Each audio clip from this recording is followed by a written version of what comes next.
নমস্কার, আমি Arpita Bhattacharya, consultant psychologist. হঠাৎ করে কোনো একটা বন্ধুকে হ্যাঁ বলে ফেলেছেন, তারপরে প্রচণ্ড রকমের অস্বস্তি হচ্ছে, কিন্তু কিছু করারও নেই, তাকে হ্যাঁ বলে ফেলেছেন, সুতরাং তার সঙ্গে বেরোতে হবে, ঘুরতে যেতে হবে। না, এরকম কোনো কথা নেই। আপনার ইচ্ছে হয়তো ছিল না, কিন্তু তার সত্ত্বেও আপনি তাকে হ্যাঁ বলে বসলেন। এই ভুলগুলোই আমরা কিন্তু প্রতিদিন আমরা বিভিন্ন পরিস্থিতিতে অনেকেই করে ফেলি, এবং করার পরে আমাদের মধ্যে একটা চরম অস্বস্তি বোধ তৈরি হয়। কাউকে হ্যাঁ বলার আগে বা কোনো কথার পরিপ্রেক্ষিতে আপনি হ্যাঁ বলছেন, সেটা বলার আগে একবার নিজেকে জিজ্ঞেস করে নেবেন, আপনি কি সত্যিই সেই বিষয়টির সঙ্গে সহমত পোষণ করেন বা সেটা করতে স্বাচ্ছন্দ্য বোধ করছেন?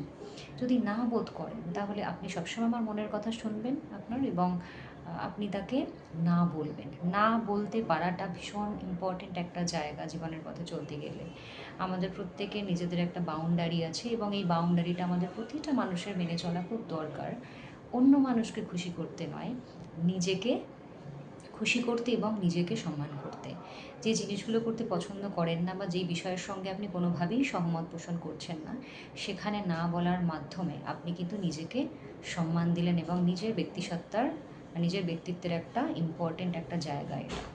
সুতরাং কালকে থেকে আর হ্যাঁ নয়, যেখানে মনে হবে আপনি স্বাচ্ছন্দ্য বোধ করছেন না, সেখানে অনায়াসে না বলতে শিখুন। দেখবেন উল্টো দিকের মানুষটাও আপনাকে রেসপেক্ট করবে, এবং এরপরে যতবারই বিভিন্ন জায়গায় আপনার বেরোনো হবে, তার সঙ্গে কোনো ডিসকাশানে বসছেন, সে কিন্তু তার ওপিনিয়নটা রাখার সঙ্গে সঙ্গে আপনার ওপিনিয়নটাও শুনবে এবং রেসপেক্ট করবে।